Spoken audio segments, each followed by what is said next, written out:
하나님께 영광 돌립니다. 귀한 찬양 감사합니다. 할렐루야. 우리 앞뒤로 좌우로 인사하시겠습니다. 잘 오셨습니다. 주의 이름으로 축복합니다.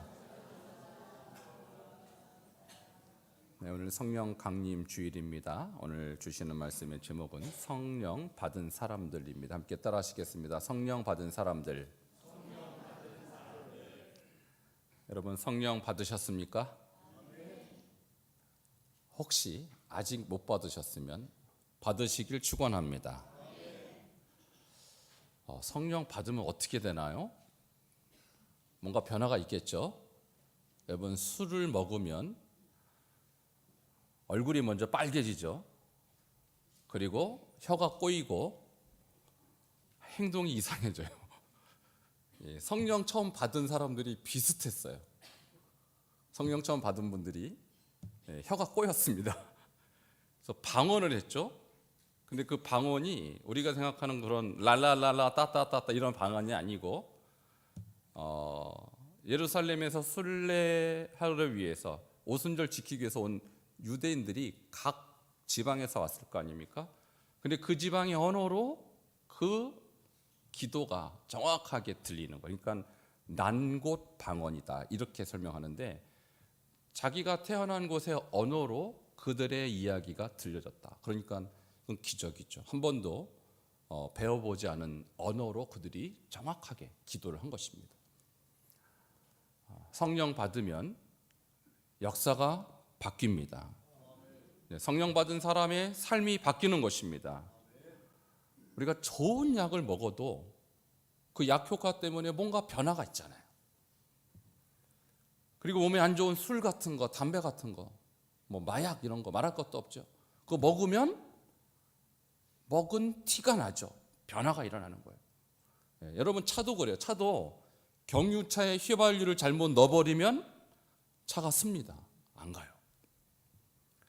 이와 같이 우리 안에 뭐가 들어있느냐. 우리는 영적인 존재이기 때문에 밥도 먹고 물도 마시지만 영적인 존재잖아요. 그러니까 우리 안에 성령이 있어야 성령다운 삶을 살게 되는 것이죠. 그러니까 사람이 그냥 사람이 아니에요.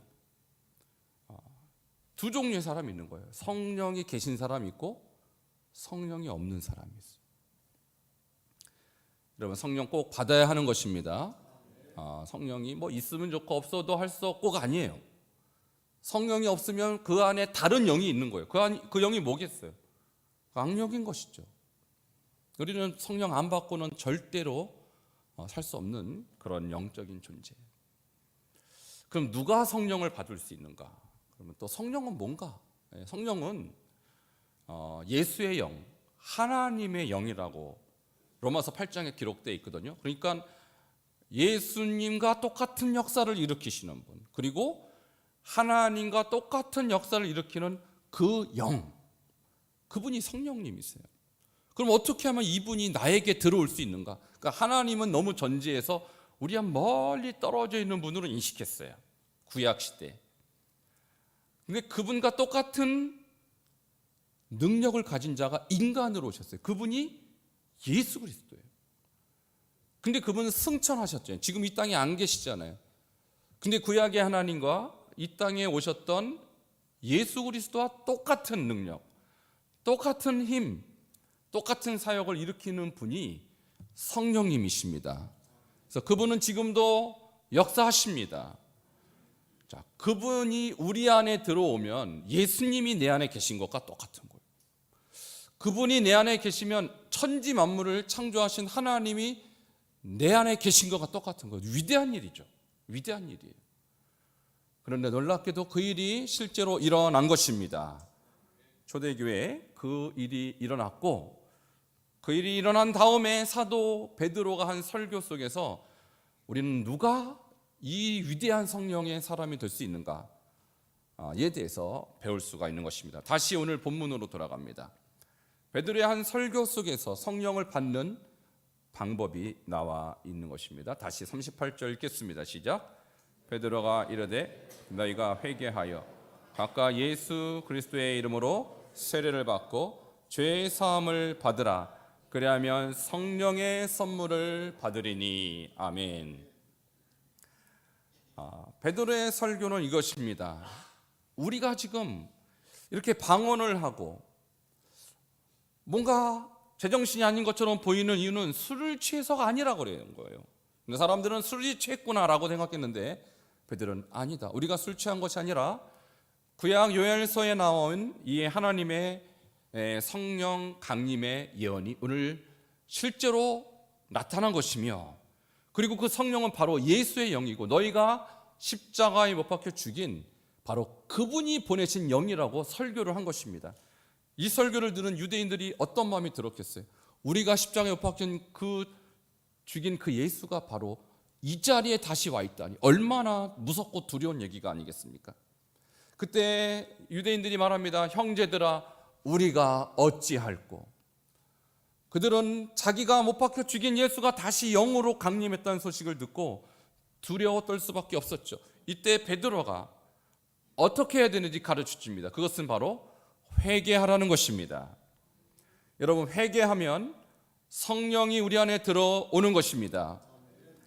여러분, 성령을 우리가 무슨 큰 집회나 어떤 특별한 어떤 목사님한테 이렇게 성령을 받는 게 아니에요. 성령을 어떤 받는 방법이 따로 있는 게 아니에요. 성령은 우리가 회개할 때 예수님을 진심으로 받아들일 때 예수의 영이기 때문에 회개하는 자에게만 들어오는 것입니다. 회개 없는 성령의 역사는 없습니다.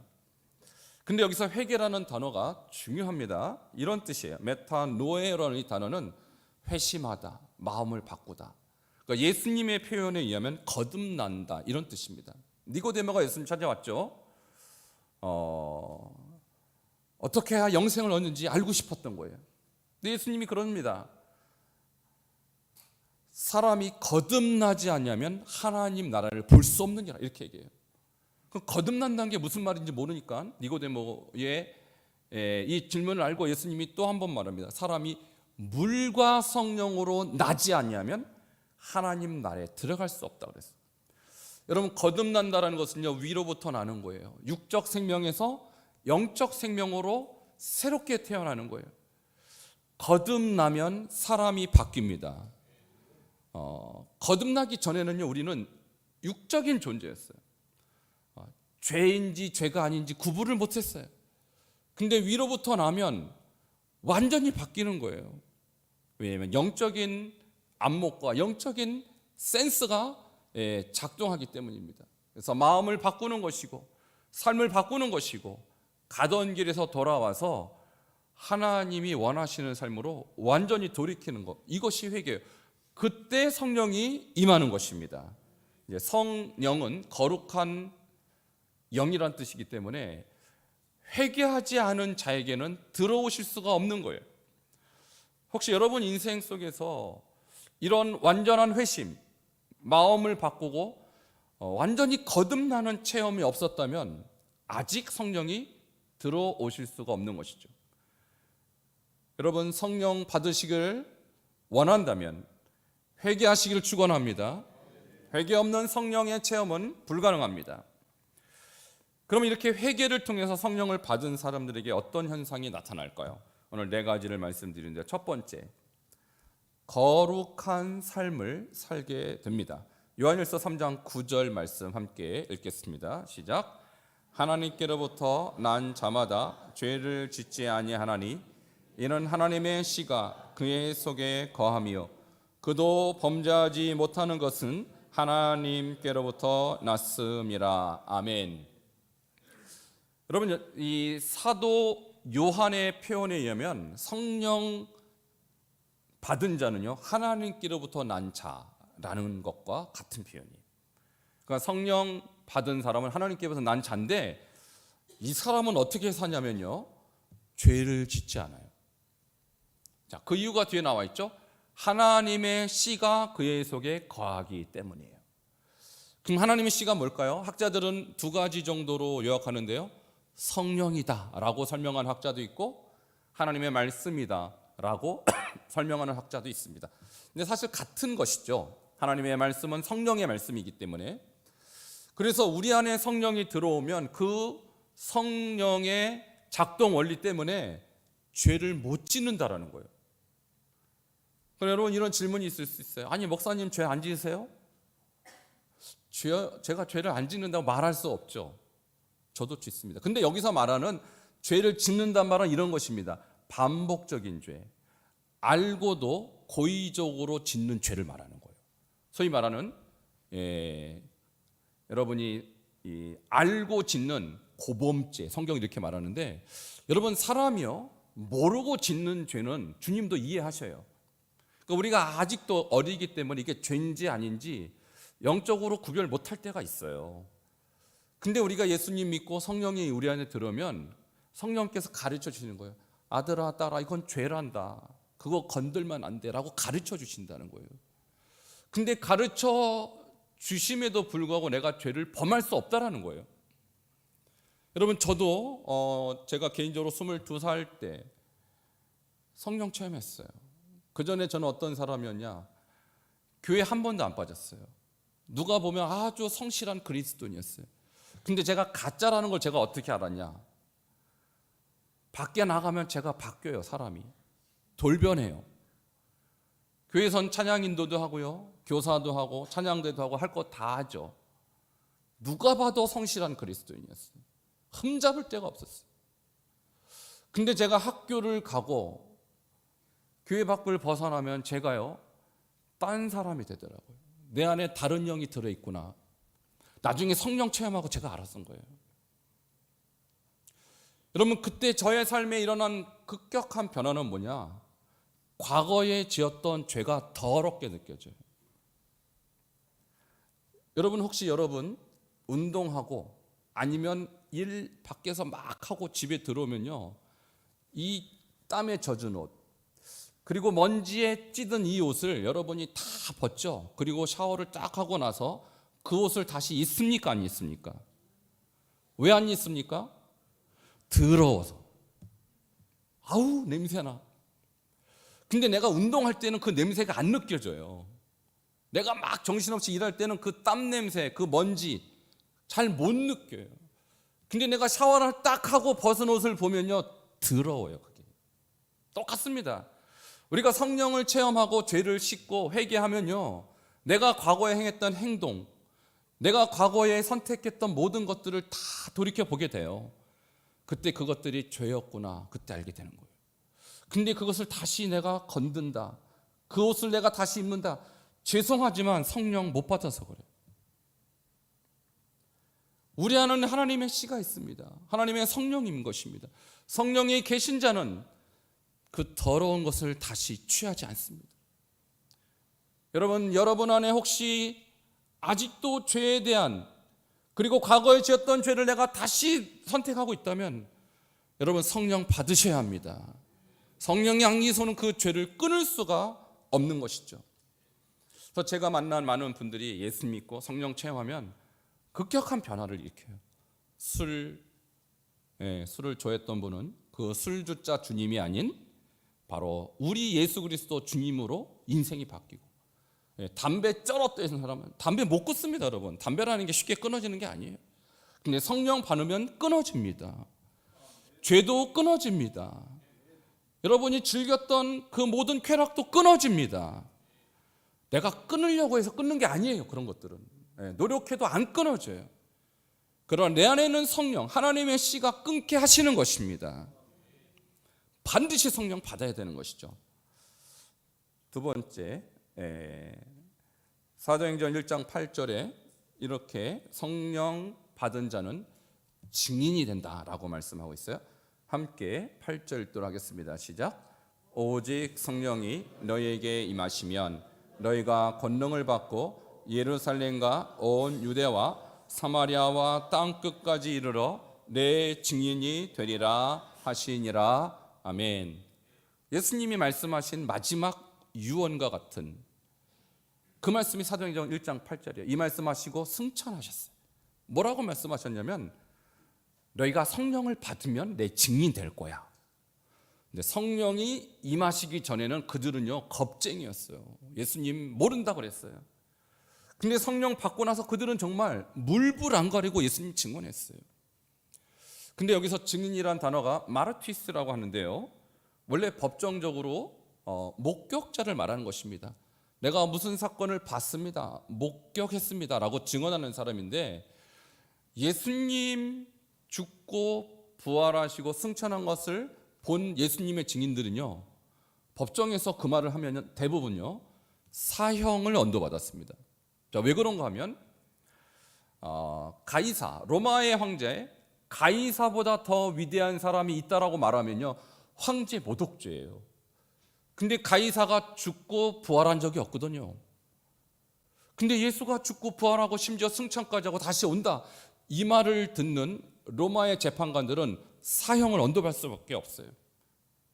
근데 여러분, 보통 우리가 무엇을 증언할 때는요 나에게 유리하게 증언하지 않겠어요? 나에게 불리한 증언을 할 리가 없죠, 인간은. 근데 예수님의 죽음과 부활을 목격한 목격자들은 그것을 말하지 않을 수 없었어요. 왜? 성령이 말하게 하시니까. 그래서 그들은 순교를 각오하고 예수님을 증언했어요.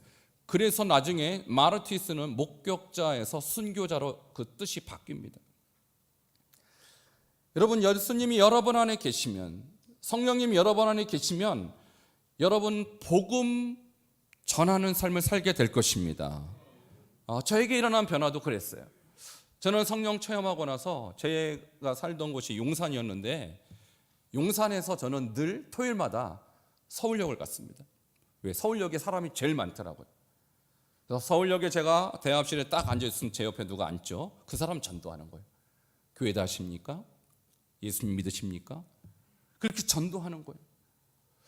근데 제가 전도하다 만난 많은 사람들 중에서 여러분, 제 옆에 앉은 아주 독특한 부류들이 있는데, 그 중에 어떤 부류가 있느냐? 여호와의 증인. 여러분, 이단들이 절 전도하고 거기 앉은 거예요. 제가 놀랐습니다. 저는 성령 때문에 거기에 왔지만 그 사람들은 누구에 의해서 거기 왔을까요? 악령, 사단이 그들을 끌고 온 거예요. 악령 들린 자도 대단하구나, 엄청난 헌신을 하는구나. 여러분, 우리가 성령이 나를 붙잡지 않으면 결국은 그렇게 악령 들린 자들이 이 세상을 판을 칩니다. 여러분, 성령 받으셔야 하는 것입니다. 증인 되는 거예요. 제가 그렇게 전도하다가 제 마음 가운데 성령께서 강력하게 말씀하셔요. 여기에는 복음 전할 자가 많지 않느냐? 복음 없는 곳에, 교회가 없는 곳에, 증인이 없는 곳에 가서 복음을 전하라. 제가 그래서 선교 헌신하게 된 것입니다. 정말 중국 갔더니, 제가 중국에 살았던 그 서북 지역, 위구르 지역은 교회가 없어요. 복음 전하는 사람이 거의 없었어요. 여러분, 이와 같이 우리 안에 성령이 오시면 복음 전하는 증인이 기꺼이 되고자 하는 그런 마음이 든다라는 거예요. 세 번째, 복음 성령을 받은 사람은 어떠한 변화가 일어나게 될까요? 세 번째는 사랑을 실천하는 삶을 살게 됩니다. 사도행전 4장 34절과 35절을 함께 읽겠습니다. 시작. 그 중에 가난한 사람이 없으니 이는 밭과 집에 있는 자는 팔아 그 판 것의 값을 가져다가, 35절, 사도들의 발 앞에 두매 그들이 각 사람의 필요를 따라 나누어 줌이라. 아멘. 오순절 성령을 체험하고 나서 많은 성도들이 자기의 밭을 팔았어요. 자기의 집을 팔았어요. 그 이유는 뭐냐면 가난한 자들에게 나눠주라고. 여러분, 우리 안에 성령이 들어오면요, 성령은 사랑의 영이에요. 그래서 가난한 자, 사회적 약자에 대한 긍휼한 마음을 주십니다. 만일 여러분이 신앙생활을 오래 했는데도 불구하고 가난한 사람에 대한 긍휼한 마음이 생기지 않고 사회적 약자를 돕고자 하는 마음이 생기지 않는다면 죄송합니다만 여러분 안에 성령이 없어서 그래요. 성령이 계시면 그 긍휼한 마음이 들어요. 여러분, 제가 선교사로 사역할 때 주님이 저에게 처음으로 보여주신 사람들이 고아예요. 고아. 아니, 중국의 그 많은 인구 중에서 왜 하필이면 저에게 고아들을 보여주셨을까요? 제가 옷을 나눠주고 약품을 나눠주면서 마을 전도를 하는데 고아들 8명이 옵니다. 그리고 마을에서 이 고아들을 돌봐줄 수 없으니 돌봐달라라는 거예요. 제가 무슨 수로 돌봐요? 근데 저와 함께 사역했던 장로님이 이 아이들을 입양하겠다. 그 장로님이 입양했어요. 그래서 저는 그들에게 물질과 하나님 말씀 가르치면서 걔네들을 한 20년간 돌봤어요. 나중에 저의 아주 절대적인 동역자가 됐어요. 여러분, 그뿐 아닙니다. 저는 왜 가는 곳마다 그렇게 하나님께서 고아들, 장애인들, 사회적인 약자들을 갖다 붙여주시니, 제가 중국 나오기 직전까지 섬겼던 사람들이 고아이자 장애인이었던 사람들이 마지막 예배를 그들과 함께 예배드리고 전 돌아왔어요. 근데요, 제가 그들이 불쌍해서가 아니라 하나님이 제 눈앞에 갖다 보여주시면서 저에게 주신 말씀 때문에 그래요. 이들을 외면하겠느냐? 나는 너를 외면하리라. 여러분, 마태복음 25장 세 가지 비유 중에 맨 마지막 비유가 뭐냐면 양과 염소의 비유죠. 예수님이 그들 칭찬합니다. 내가 줄일 때 너희가 먹게 하였고, 내가 목마를 때 마시게 하였고, 내가 나그네였을 때 영접하였고, 내가 옥에 갇혔을 때 와서 보았다라고 얘기합니다. 언제 그랬습니까? 그들은 모르는데요. 지극히 작은 자 하나에게 한 것이 곧 내게 한 것이라. 그러면서 그들을 양이라고 선언합니다. 이것은 뭐냐면 그들 안에는 성령이 있는 거예요. 그래서 그들의 눈에는 그 약자들이 보이는 거예요. 그래서 사랑을 실천하는 삶을 살기 때문에 주님이 너희들은 나의 양이라고 선언하는 것입니다. 우리가 5월 20일 날 우리 교회에서도 바자회를 했습니다. 그 바자회 제목이 이웃사랑 바자회. 목적은 딱 한 가지예요. 이웃을 사랑하기 위해서. 여러분, 많이 수고해 주셔서 250만 원이라는 수익금이 거쳤어요.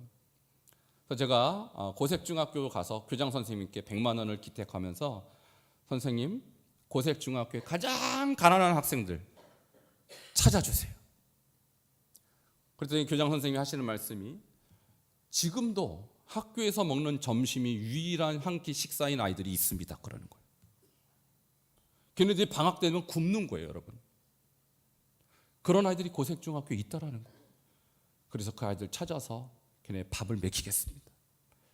그리고 남은 150만 원 가지고 평동 이 주민센터를 갔더니 거기도 사회복지과가 있어요. 제가 적은 금액이나마 기탁합니다 했더니 그 담당자가 평동 동장님이 직접 나와서 받으시더니 한 주에 한 번씩 도시락을 배달한대요.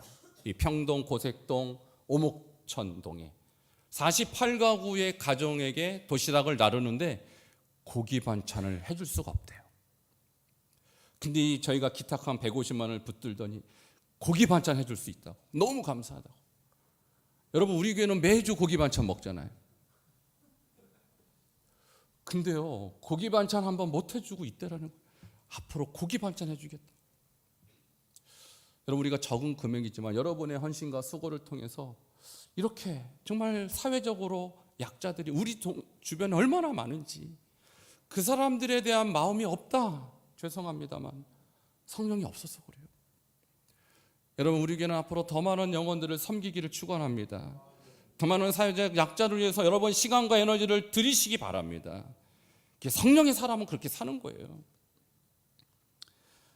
찰스 피니라는 위대한 미국의 2차 대부흥을 이끈 목사님이 계셔요. 근데 이 목사님이 설교하면요, 성령이 얼마나 강하게 역사하는지 사람들이 다 쓰러져요. 근데 이 목사님이 50만 명 전도한 위대한 사역자인데 이분이요, 이렇게 얘기했어요. 이분의 설교를 이렇게 요약합니다. 띄워주세요. 어떤 사람이 만약 회심했다고 고백한다 할지라도 사랑이 그 사람의 지배적인 성격이 아니라면 그는 참으로 회심한 자가 아닙니다. 아무리 그가 다른 면에서 훌륭하다 할지라도 하나님과 사람에 대한 사랑의 영을 갖고 있지 않는다면 그는 속고 있는 것입니다. 위대한 전도자, 위대한 하나님의 종은 다른 것보다도 사랑의 영이 있느냐 없느냐, 이것을 말하는 거예요.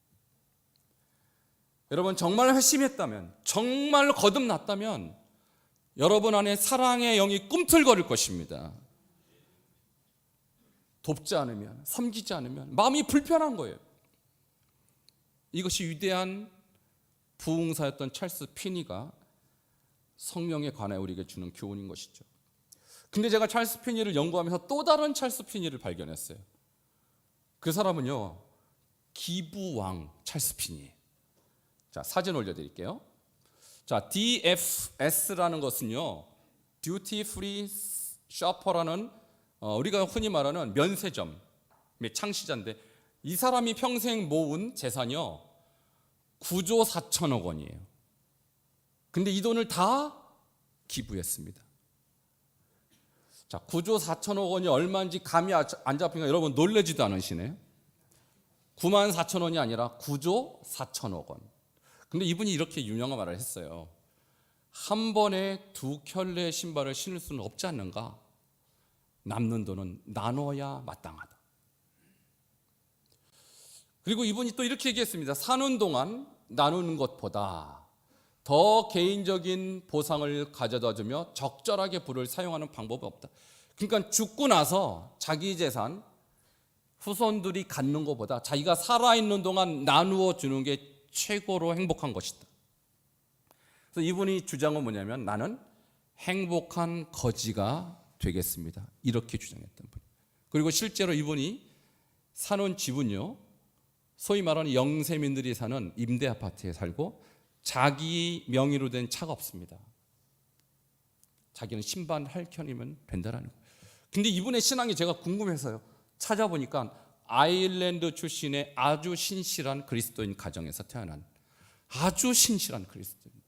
어쩐지 여러분의 재산이 혹시 9조 4천억 원이 있습니까? 아니, 9억 4천만 원 정도는 있습니까? 근데 저 찰스 피니처럼 혹시 전액을 기부할 생각이 있습니까? 죄송합니다. 어려운 질문에서. 네, 대답하기 어렵죠? 저도 마찬가지죠. 그런데 어떻게 저 사람이 그렇게 할 수 있을까? 네, 그분의 가치관이 틀린 거예요. 나는 신발 한 켤레면 되지. 100켤레를 한꺼번에 실 수는 없잖아요. 남은 것은 나눠줘라. 여러분, 이것이 성령의 사람의 삶인 것입니다. 우리에게도 이러한 변화가 있기를 주 이름으로 축원합니다. 마지막 네 번째입니다. 성령 받은 사람은요, 예배하는 삶을 삽니다. 같이 우리가 잘 아는 말씀인데 2장 46절 읽겠습니다. 시작. 날마다 마음을 같이하여 성전에 모이기를 힘쓰고 집에서 떡을 떼며 기쁨과 순전한 마음으로 음식을 먹고. 아멘. 성령을 받은 초대교회 성도님들은 어떤 삶을 살았을까요? 날마다 성전에 모였어요. 하나님께서 그들 안에 들어오셔서, 성령님께서 그들 안에 들어오셔서 그 성령님과 함께 교제하고 싶었어요. 그러니까 그들은 날마다 성전에 모인 것입니다. 거기서 끝나지 않고요, 집에서도 같이 떡을 떼며 교제하는 예배를 드렸어요. 그러니까 이것은 무엇을 말하냐면 성령 받은 사람은 특징이 있어요. 예배하기를 즐겨합니다. 그저 내가 주일 성수했으니 됐겠지, 이 정도 수준이 아니에요. 성령 받은 사람은 교회에 오기를 즐거워해요. 가정에서도 또 성도들과 직장에서도 예배를 자꾸 하기를 좋아해요. 그 예배가 하나님을 위한 것일 뿐만 아니라 내가 하나님과 교제하는 시간이기 때문에 그 시간이 좋은 거예요. 내 안에 성령이 계시기 때문에 그렇습니다. 여러분, 말씀을 정리하겠습니다. 나는 성령을 받은 사람인가? 내가 주장한다고 그래서 그렇고 아니고 결정되는 게 아니에요. 성령 받은 사람은 네 가지: 거룩한 삶, 복음을 증거하는 삶, 사랑을 실천하는 삶, 예배를 사모하는 삶, 이런 삶의 특징이 나타나요. 여러분, 혹시 제가 오늘 드리는 말씀을 통해서 나는 저런 특징이 나타나는데 어떡하지? 걱정하지 마세요. 성령 받는 방법은 이미 제가 오늘 본문 말씀에 다 말씀드렸어요. 회개하시기를 축원합니다. 거듭나면 저런 삶이 저절로 나타나요. 혹시 나는 아직도 저런 거듭남, 저런 회심의 경험이 없다, 이번 주 화요일부터 금요일까지 여러분 인생에 혹시 마지막일 수도 있는 기회를 하나님께서 드립니다. 4일 동안 집회를 통해서 성령님을 받으시길 축원합니다. 매일 저녁마다 제가 목장별로, 오늘 이 주보 사이에 보면 순서지가 나와 있는데요, 목장별로 제가 기도해 드릴 거예요. 여러분도 마음에 준비하고 오세요. 저는 이번 기회에 내가 성령 받고 싶습니다. 이번 기회에 내가 회심하고 싶습니다. 이번 기회에 내가 정말로 성령의 사람 되고 싶습니다. 마음에 준비하고 기도하고 여기 올라오세요. 제가 다 기도해 드릴 거예요. 저는 성령 받지 못하고 예수 믿는 것처럼 불행한 인생은 없다고 생각합니다. 성령 없이 신앙생활 하는 것만큼 고된 삶은 없습니다. 그냥 성령 받으면 이 모든 삶이 너무나도 자연스럽게 이루어지기 때문에 이 땅에 살지만 천상의 삶을 동시에 사는 복된 삶을 살게 되는 것이죠. 이런 역사가 오늘 이 자리에 참석한 모든 분의 있기를 주의 이름으로 축원합니다. 기도하시겠습니다.